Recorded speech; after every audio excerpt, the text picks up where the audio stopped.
and Sid in the morning. The new show, Mischief and More. 77 WABC and the WABC radio app.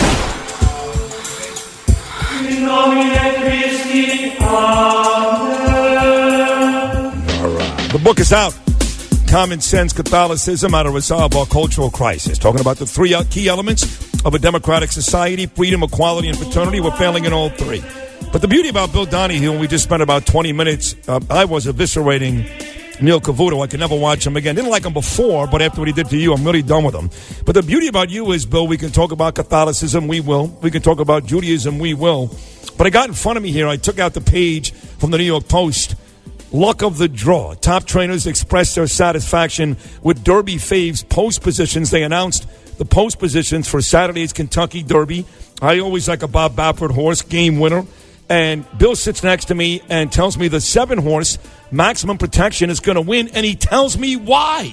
That's incredible, Bill Donohue. I think it's Maximum Security, isn't he? Yeah, Maximum Security, yeah. Well, I saw this horse in a Derby prep a few weeks ago, and nobody gave him any chance. What do you mean, you're watching the Derby preps? Well, yeah, as I'm drinking some Coors Light with the boys. In the bar. It's on the bar, right. That's why we love Bill Donohue.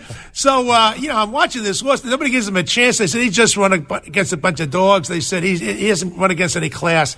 And he just kicked ass the entire way. So I said, you know what? This horse could really be the one. Yeah. And now he's got my lucky number, Mickey Mantle, number 7. Right. So and he's 10-1, so you got a bit of a payday. Exactly. Right. All the more to drink. So, Bill Donohue, your book is it's called Common Sense Catholicism. It could easily have been called Common Sense because it's chock full of wisdom. I mean, I know Thomas Paine already has that. So you would have been appropriating his title, but it goes into a lot of different things, an array of topics. But one of them, let's start out with this one, is the sexual revolution. You talk about that. Hugh Hefner, Helen Gurley Brown, and some of the things she lied about. Up to today, 50 Shades of Grey, and the availability of pornography. What are your thoughts on some of that stuff? Well, I find it interesting that we live in a society where we've done everything we can to eroticize it, but we want puritanical results. So you turn on MTV or BET or just listen to some of the stuff on the radio, go to the movies, see some of the shows.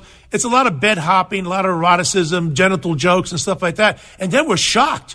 This guy actually put his hand on the girl. He put his hand on the girl's shoulder. I mean, we want these puritanic results, yet we eroticize the culture. It's like as if everybody's saying, let's everybody smoke and everybody drink, and then we're horrified to find out that young people are smoking and drinking. Right. We haven't figured it out, have we? No. I mean, you get the results that you create. We've created an environment which is actually deathly. I was at Bard College a number of years ago with Bill Buckley on a panel, and somebody asked me a question about you're against sex education. I said, I'm not. I'm just simply saying, talk about the consequences if you don't exercise restraint. And they started to smirk at me, the ones with the rings in their nose and stuff like that. So I said, you know what? You guys believe in all kinds of big free-for-all, don't you? I said, have you ever figured out why you go to so many funerals? Absolute dead silence in the place. I said, there's a price to be paid.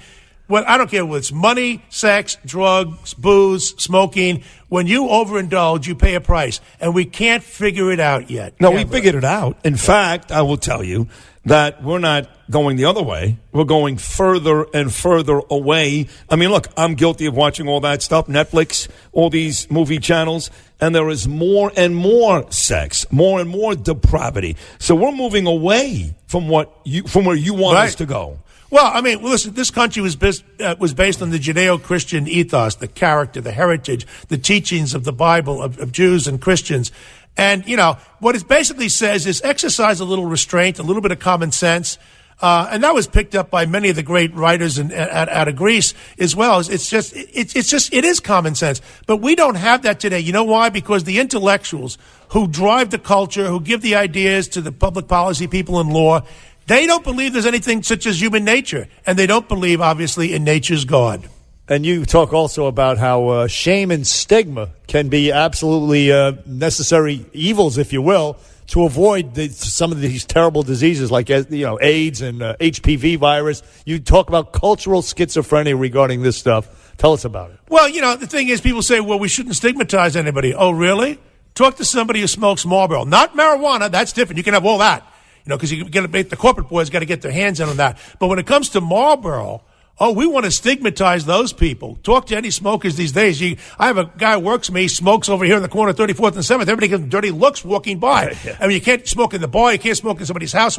Stigma does work. It's just a matter of who do we want to stigmatize. If you're a conservative on a college campus, they know about stigma.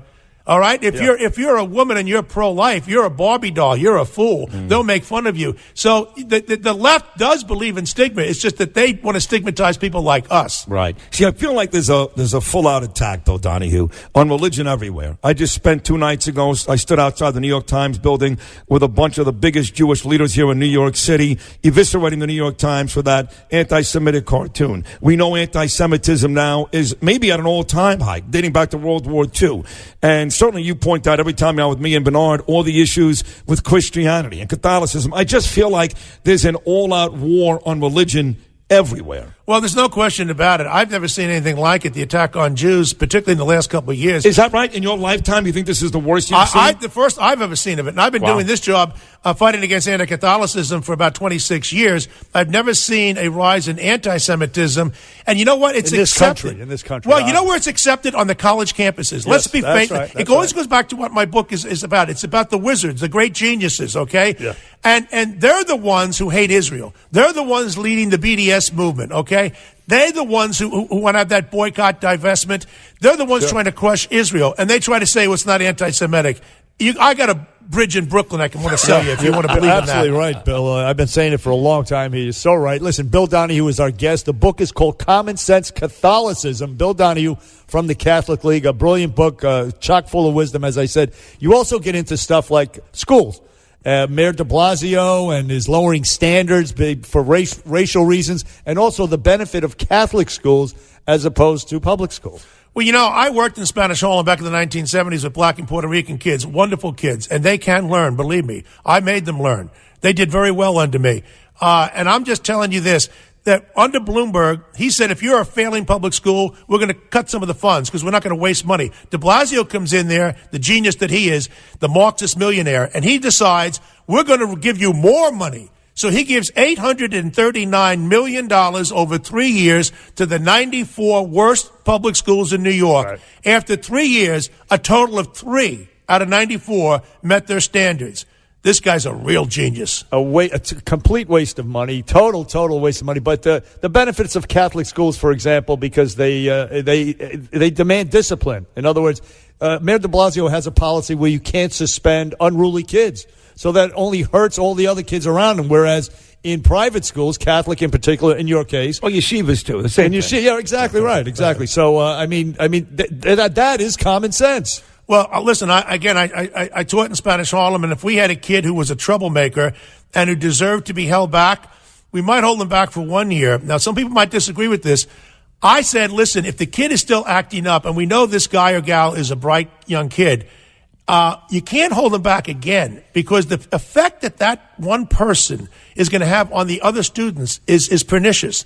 So at some point, you got to move on this thing. Yeah, one kid out of a class of 25. I used to teach 45, but now there are around 25 students in a class. One kid can disrupt an entire class. De Blasio is not on the side of the poor. All right? If you're on the side of the poor, you believe in vouchers, you believe in charter schools, you believe in school discipline. Choice. You believe in choice, yeah. The only choice he believes is allow a woman to kill a baby right up to the point of birth. Well, by the way, I am pro-choice, and I'm even disgusted by that. Bill Donohue, Common Sense Catholicism is the name of the book, How to Resolve Our Cultural Crisis. So to wrap it up, give us something practical, not an abstract. Give us something practical, Bill, that we can do starting today to make sure that we get back to some decency in this country and in this world. Well, for one thing, we have to be skeptical of these intellectuals on the campuses to begin with, okay?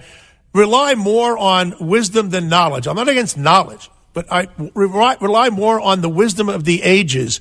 Listen to people who do have common sense. I mean by that, people who are experienced, parents, people who have their feet on the ground. Don't turn your back on all intellectuals. That's not what I'm suggesting at all. Get rid of the blue sky mentality. And if you understand that there is such a thing as human nature, that men can't become women and women can't become men. Understand, people. Bruce Jenner, I got a big shout out for you. You can't menstruate. All right? All right? It's not going to work. Couldn't agree more. Couldn't agree more. Yeah. So exercise a little common sense and read my book, and then you can really have a happy one. The title of the book, once again, is Common Sense Catholicism. Bill Donohue is our guest. He's always an amazing guest. We love you. Thank you. Thank you, guys. Brilliant book. How to resolve our cultural crisis. Go to Amazon and other places to get it. Anyway, thank you very, very much, Bill Donohue, and good luck with the book. Thank you so much. We'll come right back on Bernie and Sid right after this. Bernie and Sid in the morning, 77 WABC.